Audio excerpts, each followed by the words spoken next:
The 3 golden rules of credit. People talk a lot about credit in our group, in our Facebook posts, because I guess that's something that they just don't have the education on, and we didn't have that education. We've invested a lot of money and obviously a lot of time over the last 3 to 5 years so that we could better understand it and now have authority so we can teach you. to teach you, okay? Because there's a lot of people that are spreading misinformation. Guys, we look at credit reports every single day. Listen to us as we know what works, we know what doesn't work, we know what's going to help you. So the first rule is to always pay on time. Why is that so important, Neil? Well, first of all, that's 35% of your credit usage. In other words, depending on your scores. Your scores can go up and down, but 35% of it is based on how you pay it. If you're $5 late one day, you can lose 50 points. Yeah, so payment history at 35% of what makes up your FICO score is the heaviest weighing factor. You may have a minimum monthly payment of $5. If that payment is 30 days late, your score can drop by up to 100 points. That's why what Neil's saying is so important. You cannot miss ever. Even if you can only make the $5 payment, make the $5 payment. Make the minimum payment if that's all you have. Always make the minimum. Credit cards, student loans, everything, your car payment, make the minimum. Next, 3 to 5 credit cards, they need to be open, active accounts. Now, this is where I get a lot of opposition from people because this is one of the things that most people are incorrectly taught about.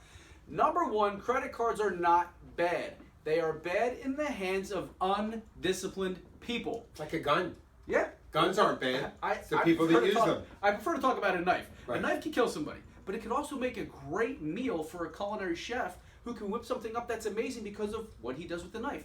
Credit cards are the same. Number one, they help you diversify your number of accounts. To have more open accounts shows you're more responsible. You can't just have one. You can't just have a car payment and nothing else. Right.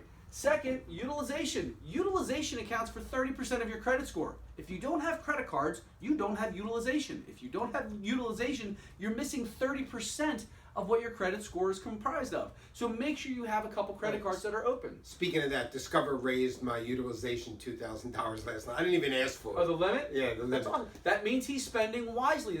In the pandemic, if somebody does that, that's huge because that means he's using the card wisely. And a lot of credit cards, they are learned cards. If you use the card more and use it wisely, they will increase your limit without you even asking and without you having to get another credit inquiry.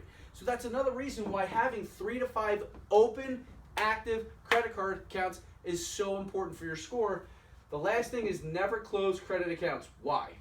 Because the more that you have, the better it is. Also, the years of usage. The longer you have it, that counts for what, 10%? It's 15%. 15%. So it's really important. Part of your scores is how long you've had credit. Even bad credit. All that matters is how long you've had credit. Don't close a credit card.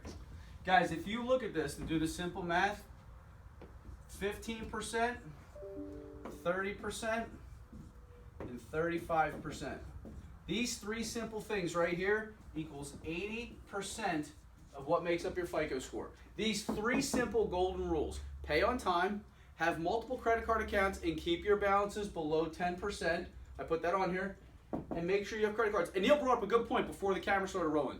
If you have a bad account where maybe you were late, but they didn't close it, and you pay it off, don't close the account. Yeah, don't close the account. Because you don't It'll want stay to on lose there. all that credit age that you've established. It'll just say paid, paid charge off. Don't worry, that's the best thing because it might be 15 years ago and wow, you've had credit for 15 years. And after 7 years, the late payments are supposed to fall off according to the Fair Credit Reporting Act. So as long as you can keep that card open, even if they reduce your limit, keep the age of the account open and work to get that account back up to a higher limit so that it will better your scores. That was a lot of information. Guys, if you have more questions on that, please reach out to us. Do not be afraid.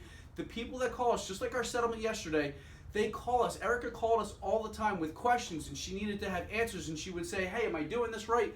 If you don't ask us, you're not going to know. There is no dumb questions. And then another year of your life is going to go by where you're going to continue to watch us, you're going to continue to dream about having a house, and you won't have one.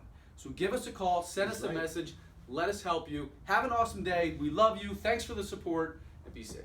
Stay safe, yeah. Bye.